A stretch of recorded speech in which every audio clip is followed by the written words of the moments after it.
Hi everyone, this is William from the Headphone Experience, and I'm here tonight with my first impressions of the iFi ZEN DAC. This is made by iFi Audio, and they are headquartered out of Southport, UK. I did want to mention that if you've noticed, if you've watched a few of my videos, you've probably picked up on the fact that I usually do a first impressions and then a full review. The reason for that is my first impressions, I try to do that after a few days, and just my initial thoughts on the piece of equipment, and before I really have too much time to think about it and change my mind. And I don't do any comparisons to other equipment in my first impressions. I save that for my full review. You know, when I do the full review, I'll spend a couple weeks and put in a lot of hours with a piece of equipment and do a lot of comparing to other pieces of equipment that are similar or in the same price range, that sort of thing, you know, and really try to tell you how it sounds. But my first impressions is just, you know, my first thoughts not changed by comparing it to other equipment, you know, because the first impression means a lot, I think. And, you know, when you just, that first few minutes listening to something, I think is important, because, you know, I think, you know, we can change the way we hear things in our own mind, and I think that happens after a while. So anyway, back to my review here, or my first impressions. This is a combination DAC, preamp, and headphone amp. Currently sells for $129 US. It decodes PCM, DSD, and MQA. It only has one input. It is a USB 3.0 input, but it's compatible with USB 2.0, and I did try it, and it does work, seem to work fine with the USB 2.0 cable.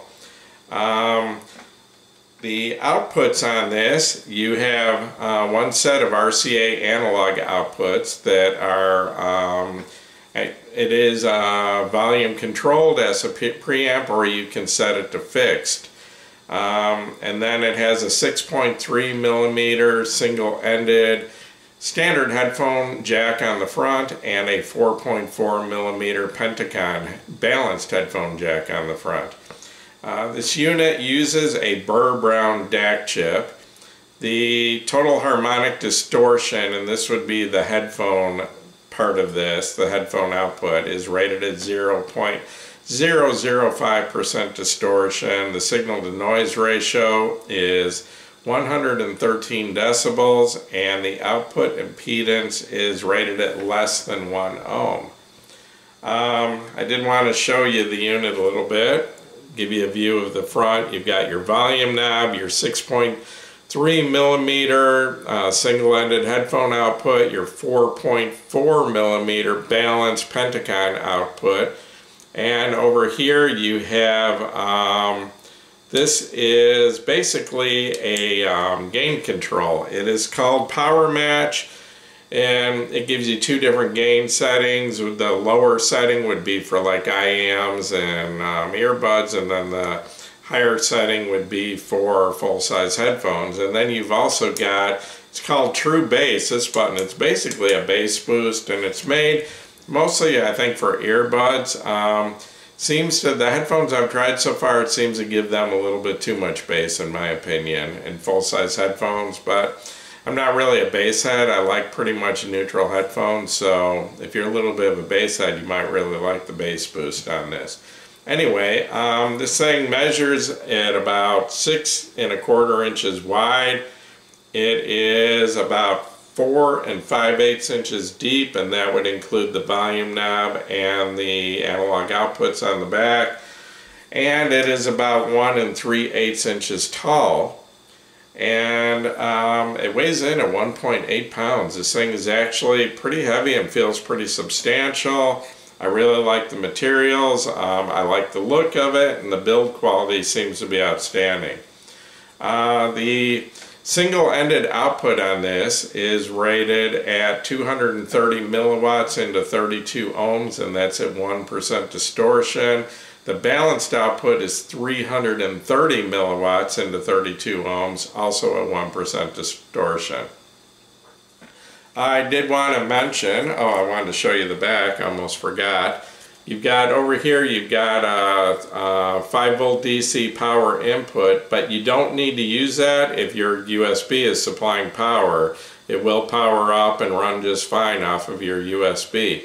You got a set of analog outputs, and then you've got your switch here to, you can set it at fixed or controlled by your volume control on the front. And then you've also got a 4.4 millimeter Pentagon balanced output on the back to hook it up to an amp or something else in a balanced way instead of the single-ended analog outputs. So anyway, the equipment I used, and I didn't hook this up to a normal CD player or whatever, or because it only has the one input, which is USB, so the only way I could hook this up right now was to hook it up to my desktop computer. It's a Dell, no, not Dell, HP desktop. I'm not sure what model, but it's fairly new and pretty decent computer. It has 4K graphics and all that. So anyway, seems to work real well with this unit. I am right now just putting PCM into it, basically ripped CDs that I ripped to my computer. They're in lossless WAV and they are at 1411.2 kilobytes per second, so they're not compressed at all. This is full CD resolution. I hope to get a chance to try this out with DSD and MQA before I do my full review. Basically, I did get a chance to compare a little bit the full, the single-ended output and the balanced output. And the headphones I've used so far, I've only got 2 cables with a 4.4 millimeter Pentagon connection. Excuse me a second.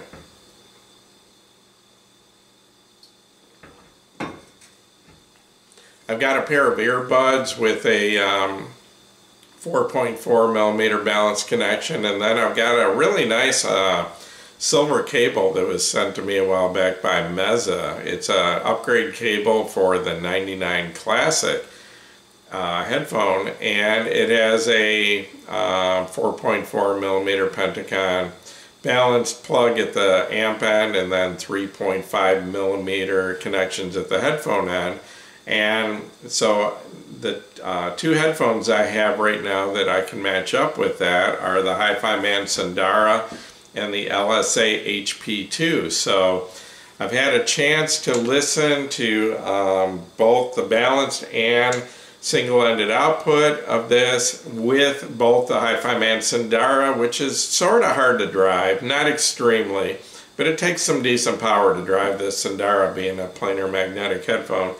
And then the LSA, which is the HP2, which is a dynamic driver and fairly easy to drive. Especially the Sundara, I feel that the balanced output does sound better. It has a little more power.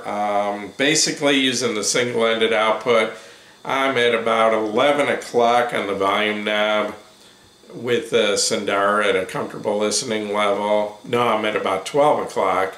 And then using the balanced output, I'm at about 11 o'clock. I have to dial it back a little, and it just seems to have a little more control, a little bit more weight to the bass, and I think I'm hearing a little bit more width of the sound stage out of the balanced output. So I guess there is an advantage to having the balanced output on this. Most amps I have found, if they do have a balanced output, they do sound better from their balanced output than their single-ended. Usually it's about a 4 times power increase. This one isn't that large, but still just seems to control the headphone a little better.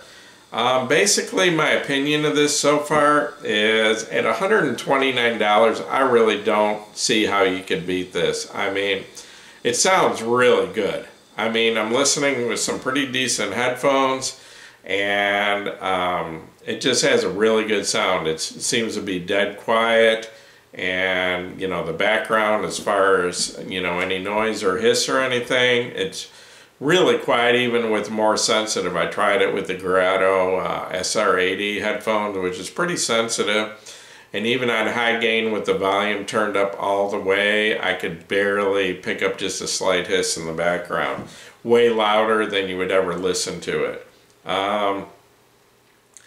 So yeah, you know, I'll get back to you in a couple weeks. I want to do some serious listening with this, try some other headphones, and I want to do some comparisons. So far I haven't compared to anything yet. And basically what I've got in this same sort of price range is I want to do a comparison to the Jds Atom Amp, which is pretty much my, you know, reference at $100.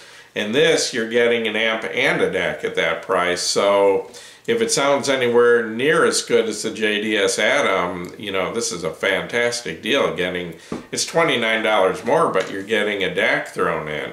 And then I also want to compare this. I have the Topping E30 DAC right now, which I think also sells at $129, but that's just a DAC. So I want to, you know, figure out a way to hook these both up to the same amp and compare the two DACs and see how it compares to that, because once again, it's the same price, but you get a headphone amp here. So, you know, to be honest, I think it's going to be hard to beat this thing at the price. So, real happy with it. Really like the way it sounds so far. So anyway, I'll get back to you in a couple of weeks with some more information, some comparisons to other equipment.